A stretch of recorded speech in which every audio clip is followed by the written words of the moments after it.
So I'm sitting down working with one of my owners and we're doing a portfolio review.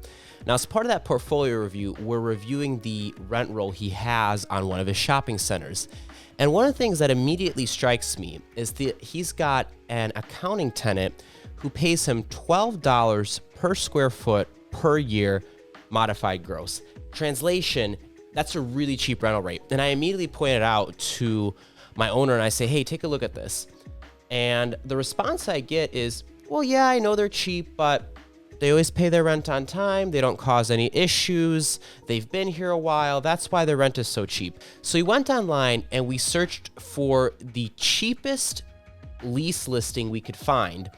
And the cheapest one we found was at $21.03 a square foot per year modified gross. And meanwhile, this specific tenant is at $12 a square foot.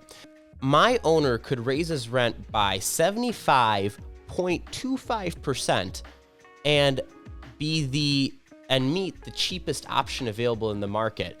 So I said, hey, you could make your rent $21.02 a square foot instead of $21.03, and you would give your existing tenant absolutely zero reason to leave you because they would not be able to find anywhere else that's cheaper. And he said, okay, well, Mark, you may be right, but my tenant would never be able to afford this new rental rate. We're almost doubling it on them. And I said, that's exactly why we should be having this rent conversation. Here's the thing with having the long-term tenant rent increase conversation, and the tenant comes back and says, I can't afford to pay a higher rental rate. Either one of two things is true. Number one is they can afford to pay a higher rental rate, and they're just using it as a negotiation technique. In that instance, you should just override it and, again, continue working with the rental rate that the market dictates. Or number two, if they truly can't afford it, meaning they would go out of business if you charge them market rate rent, it's amazing that you're having this conversation right now rather than the future. It works to both of your guys' advantage, quite frankly. Because here's the situation.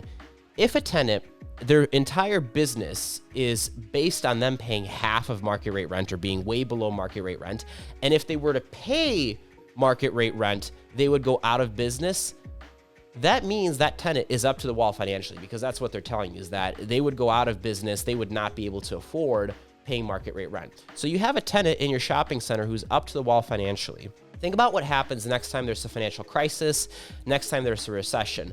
What can happen is that this specific tenant who's already up to the wall financially, next time there's a crisis, they're going to be 6 months behind on rent, and you're going to be too afraid to kick them out or do anything with them because, congratulations, we're currently in a crisis and no tenant wants to move and no tenant wants to expand. And so if you kick them out, you're just going to have a vacant suite.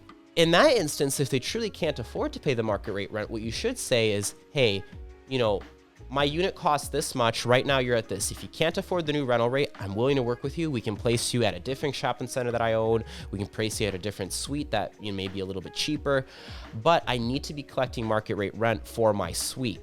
It's better to have the conversation with a tenant who can't afford the rate right now rather than in the future, because if they leave, you can fill it with a tenant who can afford to pay market rate rent. So that's the number one fear I see owners having in their properties, that they're afraid to charge long-term tenants, or they're afraid to charge some type of tenant the market rate rent. It's holding your property back because it's driving down the operating income you're getting from your property, and it's potentially filling your property with tenants who may not be of high credit quality.